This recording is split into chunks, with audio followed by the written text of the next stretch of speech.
going to go ahead and get started. Let me thank everyone for joining us this morning. I'd like to start by thanking all of our city employees who have been working around the clock to keep the residents of our city safe and prepared. I also want to take a moment to thank our residents for continuing to be vigilant in doing what each of us can to limit the spread of this virus, including frequent hand washing, staying home if you're sick, keeping your distance, and may I add the awkward elbow bumps that are occurring around the city as well.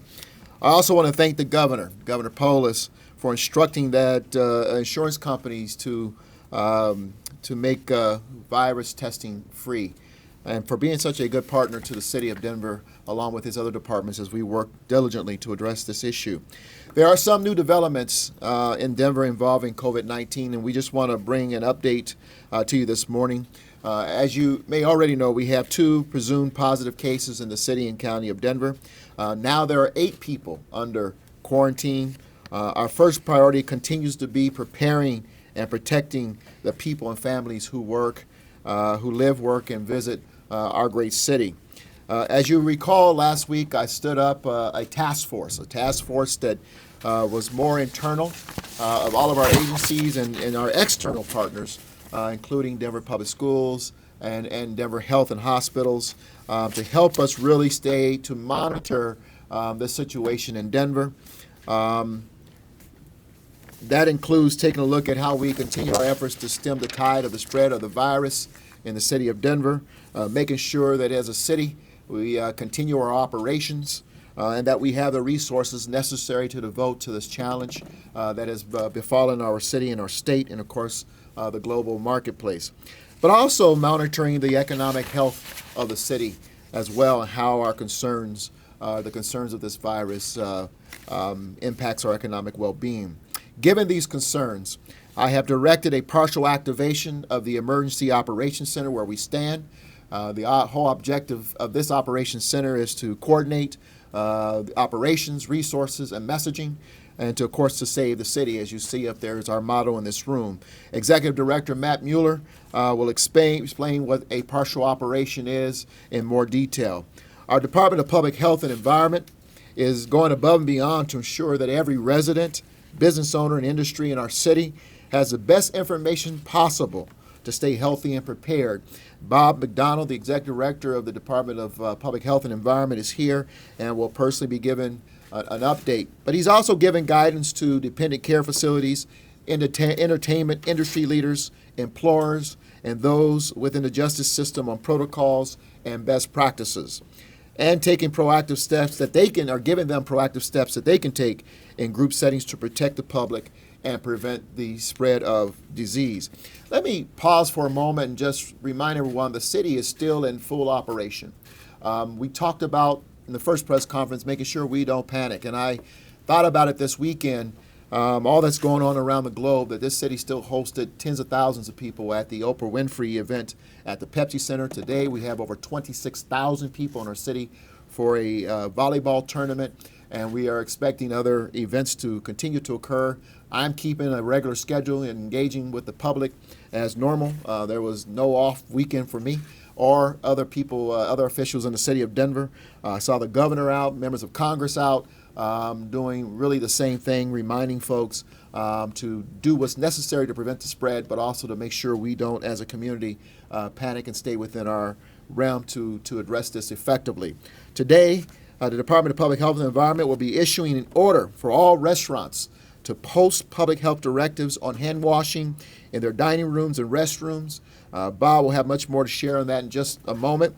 We know this is top of mind for a lot of our employees in the city of Denver and employees across the city. Again, the task force has been focused on that as they've met this morning as well. We're encouraging all of our city employees to, if there are concerns or issues that they need to take up with regards to this issue, that they speak with their direct supervisors.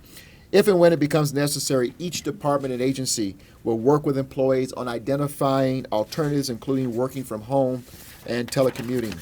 You all know about the airport. The airport continues monitoring the situation very closely, taking additional precautions.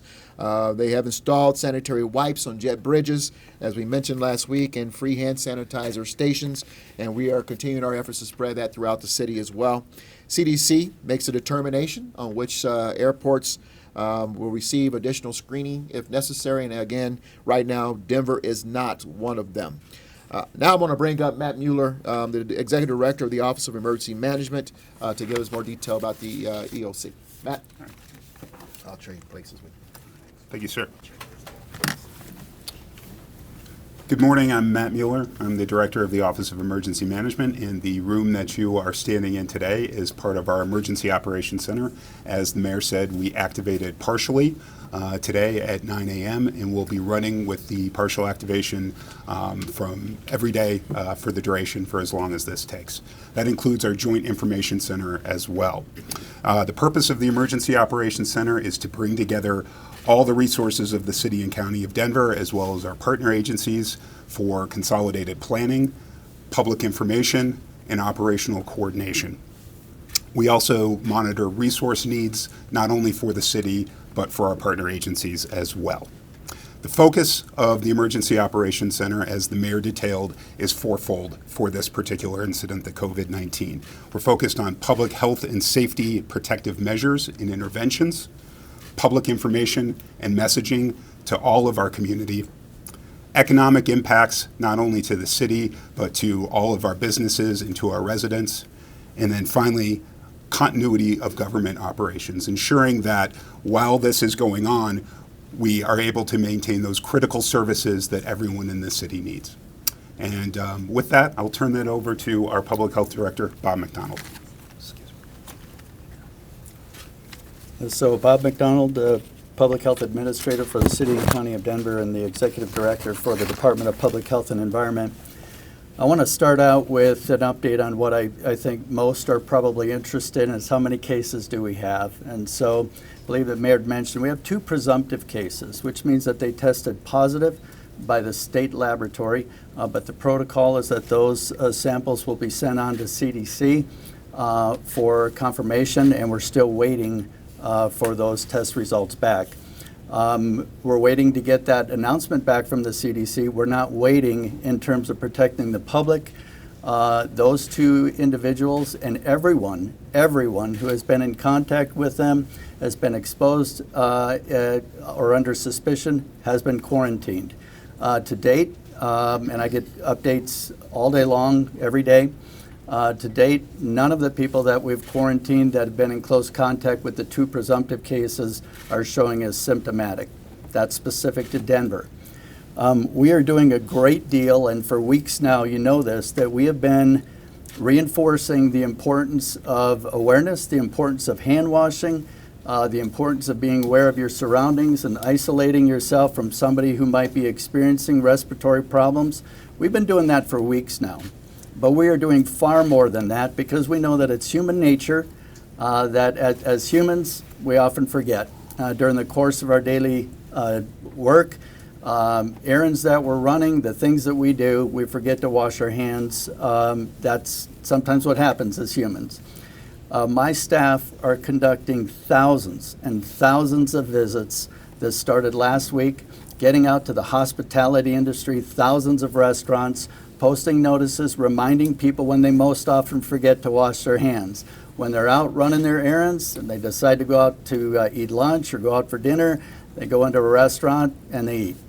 And the hand washing signs to remind people to wash their hands are often in the restrooms, but many people will eat before they go to the restroom. So we want to be proactive with reminding people immediately upon entrance to thousands of facilities to wash their hands. We're also reminding them and asking that it'll be a requirement in the venues that we're visiting. They will be issued orders to keep those reminders posted until further notice. In addition to reminding people to wash their hands when they're entering a wide range of facilities, not just the hospitality industry, but many others, that if they are experiencing symptoms, we're asking that they not enter the facility. So the hospitality industry will be posting that. I've been in touch with many managers who are managing large venues Pepsi Center and others, giving them guidance on what they could do to maintain and to avoid an outbreak or the spread within their facility. We're working closely with Denver Public Schools, the State Health Department, monitoring the guidance from CDC all day long, again, every day. We're doing a great deal with those at most risk, including persons experiencing homelessness. We have people with their boots on the ground right now, going out, trying to connect, like we always do, trying to connect persons experiencing homelessness with the city's many services to include the shelters that are available. We're trying to get them indoors like we always do because that's the safest place to be. But for those who don't make it into the shelters, we're providing hand sanitizer. We've identified where all hand sinks are available, whether they're private sector or public sector, getting that mapped, getting that information out to persons experiencing homelessness. We've been providing guidance to all the shelter operators in terms of how they can screen people coming into the shelters, how they might be able to isolate them. We are in the process of securing additional hand sinks, looking at where there might be gaps across the city, and then also providing additional hand sinks within the shelter systems. We want everybody who goes into a shelter to wash their hands before they eat. And if we have a lot of people lining up at the hand sinks that are there, that might not facilitate as much hand washing as we want. So we've reached out to our shelter providers, asking them how many additional hand sinks would they like, and we will get that there. So we're doing a great deal to keep this under control, and I think in many ways doing above and beyond what guidance is for municipalities, and we're going to limit this as best we can. And with that, I will turn it over to any questions for any of us. How many tests have been conducted in Denver? Well, the testing requirements right now, first of all, a person has to be asymptomatic. If they're symptomatic and they have been, they've been traveling to places that are higher risk, they're going to be tested. But they could also go into a hospital setting and, in the private sector, and they could be tested there. So because of that, I can't say how many people are tested. I can tell you what the process is, and I will tell you that immediately upon being the director of the Department of Public Health and Environment at the state level, she is committed to calling the local public health directors to notify them immediately that they have a positive test. So many people have been tested, and to date, only 2 presumptive cases in the entire city and county of Denver. Mr. Mayor, there is a major public event this coming weekend, the St. Patrick's Day Parade. Have you at all thought about potentially canceling the St. Patrick's Day Parade? Not at this time. I was at their Grand Marshal event. I think it was Friday that I attended the event, maybe Saturday, Friday. Very little conversation about canceling it at this point in time. Is there any consideration about new rules for the parade potentially? As you know, tens of thousands of people will be in downtown Denver. Yeah, you're right. And not at this time. I'll tell you that, Joe, we may very well have some evolving conversations during the week. So it's undetermined at this point in time. But at this point in time, I don't have any conversation or new information in terms of interest of postponing or canceling the event. Mr. McDonald, last week you said that you disagreed with the CDC guidelines for at-risk populations regarding staying at home when possible and avoiding crowds. Do you still disagree with the CDC's guidelines? I did not disagree last week. You disagree. Okay, well, let me answer the question and provide some clarity. I was asked a question that was taken a little bit out of context. We have been in lockstep with the CDC. And prior to answering that question, I specifically said, if you're hearing, and this was directed to the reporter who asked me the question, if you are hearing that everybody in the city of Denver, given what we have here, should not go outside, then I would disagree with that. That is what I said. But that is not what the CDC is recommending. The CDC is recommending that at-risk people, including the elderly, particularly if there's an outbreak in their community, that they should refrain from going, take precautions, refrain from going outside, certainly refrain from going to the event, And that I absolutely agree with. So I've never been in disagreement with the CDC. We've been doing everything the CDC recommends and more. Mayor, besides the partially keeping the center open, can you provide us with other concrete examples of how the city is preparing for a possible worst-case scenario? Well, again, the task force has been meeting, and we just had a brief conversation this morning about some of the things that they're taking a look at. First and foremost, it's about how do we make sure that we have enough resources around the city in terms of sanitation stations, hand sanitizer, make sure that the bathrooms are properly stocked with soap, and the people who are entering our facilities, libraries, rec centers, anything, our city-owned facilities, that we have the resources in place. Because it's about preparation and protecting everyone in the buildings, our city employees, as well as our visitors. The second thing that we're talking about is how do we prepare for the possibility that this virus could spread and we have impacts in terms of the operations of the city. How do we prepare our employees to work from home?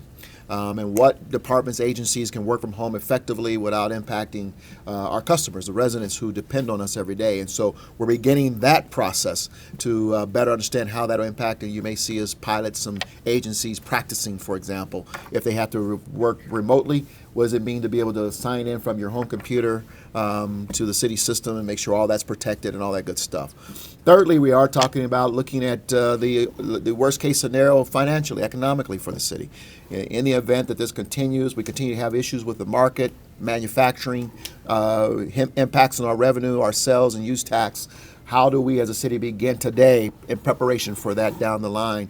And we take a whole scale, from minimum impact all the way to the worst case scenario. And so we're beginning to model all of that so that we can stay as prepared as possible as a city. So that's why the task force went to work, because we want to stay ahead of all of this and to make sure that we are thinking about those scenarios. God forbid that they occur in our city in the worst case scenario. Bob, I know we have 2 presumptive positive cases. The one was a woman in her 70s, correct? She traveled internationally.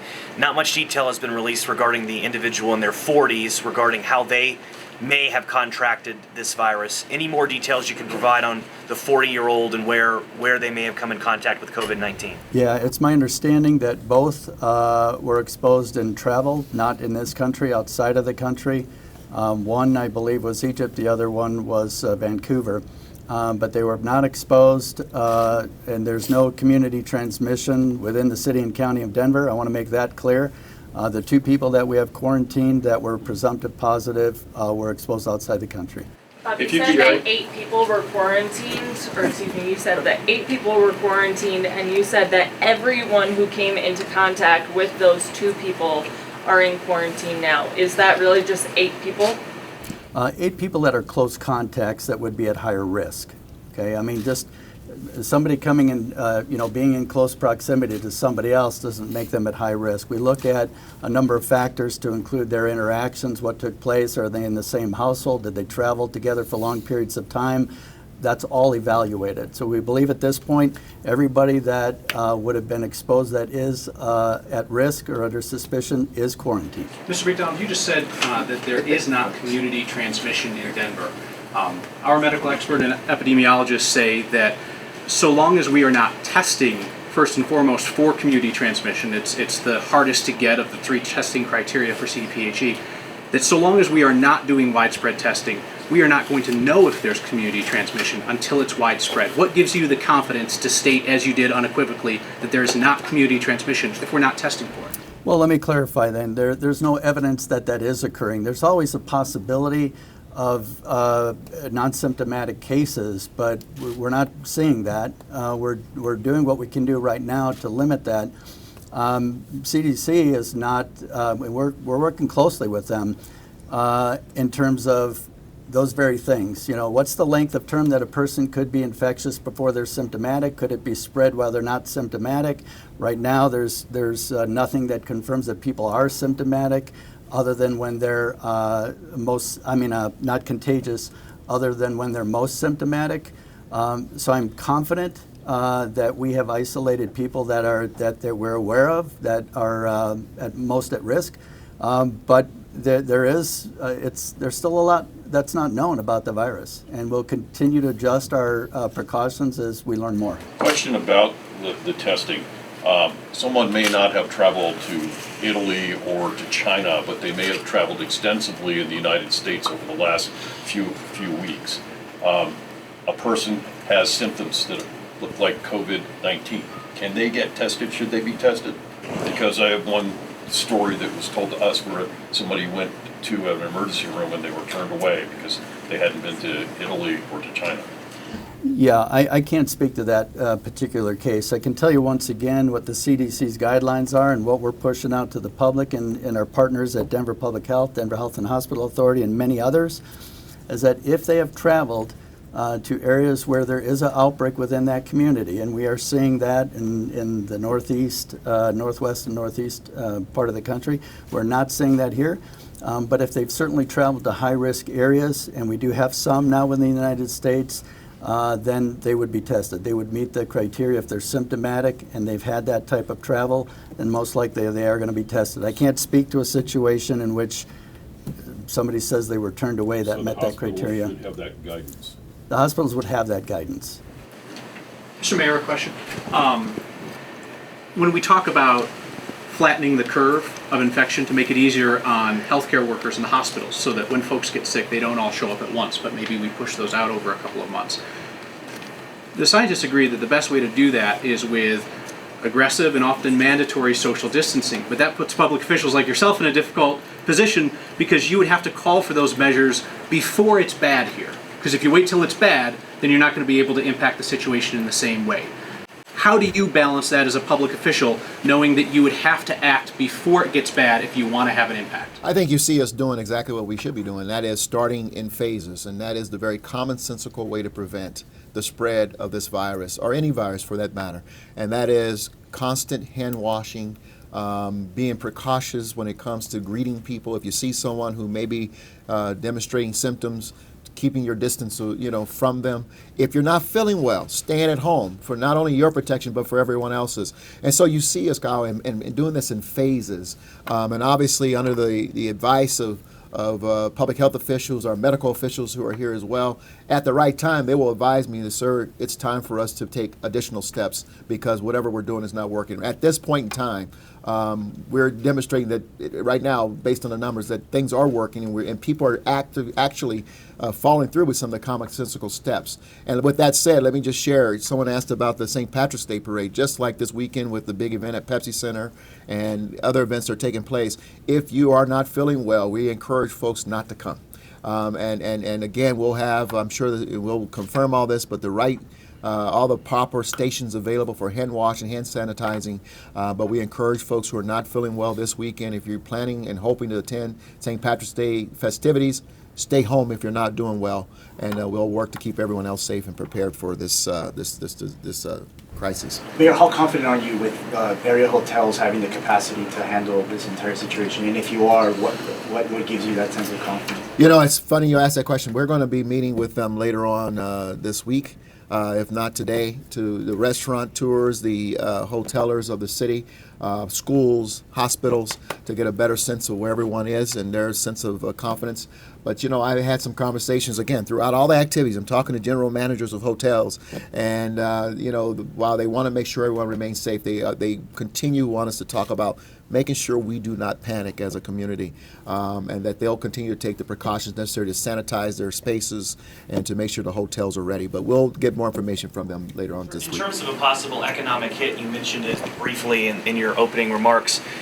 Conventions are being canceled, it seems like, by the day. Airlines are adjusting. Have you guys begun to discuss the real financial impact to the city and county of Denver? Absolutely. Unfortunately, because of how our system works, a lot of what the impacts will be from today's activities, today's cancellations, we won't know until probably May. But that's why we're involved in the conversations right now in terms of things we need to take, precautionary steps to prepare the city for the loosening or lessening of our tax revenues that keep the city operational. Let me just give you an example of what I'm talking about. And I think he's not here, but our CFO, Brendan Hanlon, made this point very clearly. We are an entertainment city. If people don't go to the restaurant because of their concerns about this COVID-19, we don't get that back. In other words, when we get over the hump, you won't say, because I missed going to the restaurant a month ago, I'm going to double up this week. So that's revenue that's lost forever in the city of Denver. We have to prepare for that as a city and our operations. So we're gonna do some things and communicate with our agencies and within our operations to begin everyone to think about how we can get the city through this very difficult time. Mr. Mayor, you were talking earlier about trying to find a balance between not having people panic and doing the right thing. You're talking now about economic impacts. What impacts do you expect from the order today that businesses need to put up signage saying, if you're not sick, don't, or if you're sick, showing symptoms, don't go in here. Please wash your hands before and after. You have to anticipate some sort of effect from that. No, I'm not really, because as Bob pointed out, and I mentioned it actually in the meeting, I said, I see that in the restaurant already. But his point was, you see it when you walk into the restroom. And the point is, bring it out front. So not only the employees, but the public sees it before they walk in and sit down to begin to enjoy their meal and their experience. So it really is being more proactive. I don't really expect much of an impact from that. I think the restaurateurs will welcome the partnership with the city to make sure that we're keeping their customers safe as well as their employees. Okay? All right, thank you all.